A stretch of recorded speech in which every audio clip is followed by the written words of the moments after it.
It is also a season where Ron MacLean is like the busiest broadcaster in the country.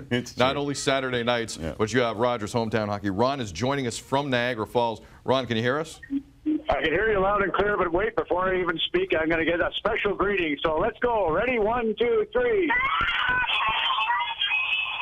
Hi, Tim and Sid from the Orangeville Flyers. Orangeville Flyers. We got the hockey night treatment from the Orangeville Flyers. Nice. I love it. So it's the start of our show, right? So Ron, you going to the haunted house, or what are you doing in Niagara Falls? Like, what's going on? I'm with Tara Sloan, so it's sort of along those lines. Hold on. We're here for the Canucks Junior B team, and Frank Pietrangelo. We call him Pietrangelo. I'll have to ask Frank if he likes Pietrangelo now, because his cousin's son, Alex, goes to the St. Louis Blues. But Frank was a Stanley Cup winner in '91, lives here in Niagara Falls, and he owns and coaches the junior team, the Canucks. So we're here for the puck drop for that. Awesome. The puck drop in the NHL, I mean, what a start. I mean, there's so many things that we could talk about, but are you surprised how quickly this came out of the gate? It's been exciting from game one, even through last night.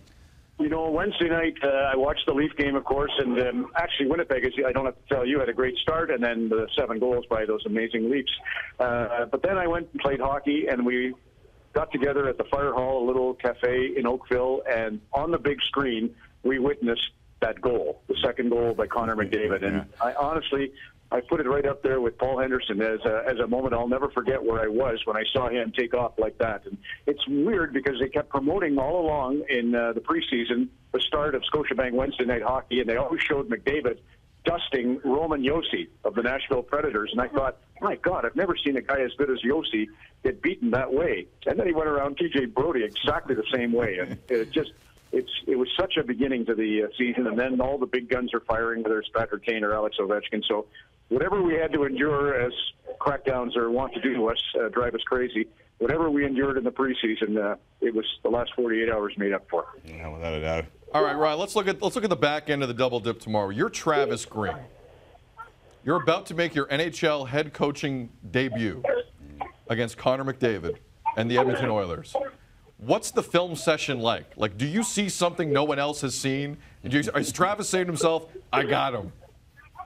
Well, for sure, when he played with the New York Islanders in '93, his line was Marty Murray and Brad Delgarno, and they were one of the secrets to Glenn Healy and the Islanders upsetting Mario Lemieux and the Pittsburgh Penguins. And so it was a stacked Penguins team. They'd lost only, they went 17 in a row to end the season, and they'd only lost, I think, 1 or 2 games before the Islanders upset them. And that was great defensive work by Travis Green. So he knows what to do, and I'm sure the defense knows to hightail it out of the end a little quicker when McDavid's on the ice, because I don't know what you do with a guy that can skate 40 kilometers per hour. But I feel like, Sid, he's playing with house's money, don't you? A little bit like Mike Babcock when he got to Toronto. Yeah. He could have a rough year, and everybody would accept that. They've got some good kids in the lineup. Yeah, agreed. So I think Vancouver, obviously of the 7 Canadian teams that are way down on the odds, and they're the least likely to make any dent this year. But they will be nice to watch because of the broadcasters, and Jake Virtanen and so on. Yeah, the juxtaposition of Vancouver versus everybody else, like I have to ask you, because you've been around the game for a little while, have you seen this kind of excitement around the Canadian teams maybe ever, Ron? Well, clearly we had in the stretch where the Cup ran through Alberta, whether to lose or to win, all through the 80s, and that was a great time. And then we had the Gilmore-Clark, that got Dave Bedini to stop just thinking about the rheostatics and back to hockey. And Montreal won it in '93 with, a Cup having been won just 7 years earlier in '86. Those were good times, really, really good times to be around the game. But for us, I think I really focus tomorrow night on trying to remember it's not just the 7 Canadian teams who play in this 31-team loop, but it's hard not to be wound up by even the teams that looked bad the other night, Calgary and Winnipeg, give you a lot of reason to watch. Yeah, the anticipation seems different to me. It does. It is. It definitely does. The early game. Go ahead, Ron. Go ahead. It's partly just the skill set, right? Like our second Rogers Hometown Hockey tomorrow night in Niagara, or Sunday Niagara Falls. But then we go off to Halliburton, where they used to have the Hockey Haven, the great hockey school. And they were ahead of their time developing skills. Now everybody, Yager is studying guys. Marlowe has already said he can't believe the way Mitch Marner uses his edges. So the old guys are learning, and that's what we're doing too. Right. Ron, do you think when it comes to the Leafs and Leafs-Rangers tomorrow night, does it really matter how much better the Leafs are defensively if they can potentially outscore everybody? Like, I know you want, I know Mike Babcock wants that, but if you could just put up, like, they might score more goals than anyone in hockey this year. No, I think it's really telling that Austin Matthews played 15 minutes the other night, not 24. Zaitsev was really impressive. So you know how Gardner has broken out. Certainly Morgan Riley is starting to come into his own under Babcock. But he started Nazem Kadri's line. He did not start Matthews' line. He did not start Marner's line.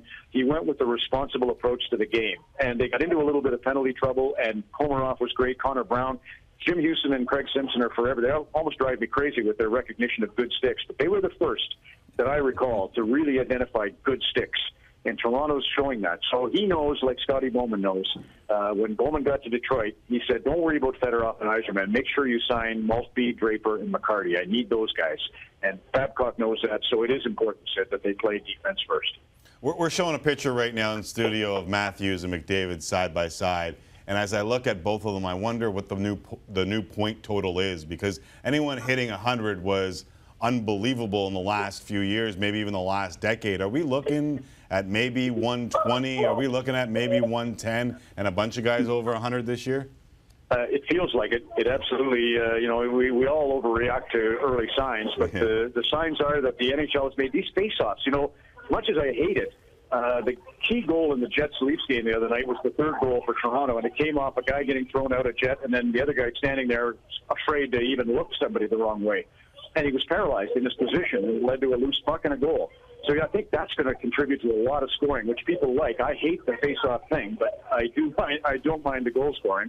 And then the other thing is they're not allowed to slash the way they were. So either there's a lot of power play goals, or there's guys feeling safer driving the net. So there's a lot of factors contributing to why the offense will be up.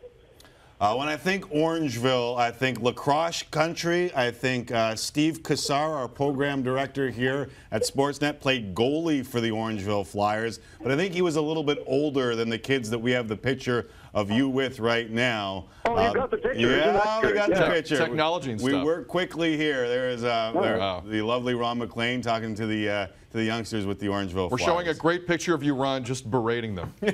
Well, I'm sure I'm giving them a stern look. I told him I kicked a guy named Bob Noble, was a coach in Orangeville with the junior team. I kicked him out of a game against Elmira, and he was like national team under-17 head coach. And we got into a fight under the score clock, and I ended up having to evict him. So that's the story I told the children. Not the best story. Well, as usual, Ron, you're right on time. Yeah. I tried to pun Ron MacLean. It wasn't. I failed. I failed. I'm sorry, Ron. You got a chuckle. I'm sorry, Ron. I got to come stronger next time with that. Ron, have fun. We'll be watching every step of the way. Thanks for this, sir. Thank you, man. We'll see you soon. All right, there is Ron MacLean. By the way, lest I forget Orangeville Prep and what they're doing in basketball now, too. It is a big lacrosse area, but now they're stepping up a bigger in basketball area. Yeah. You kidding? Some big-time names. I don't have any handles.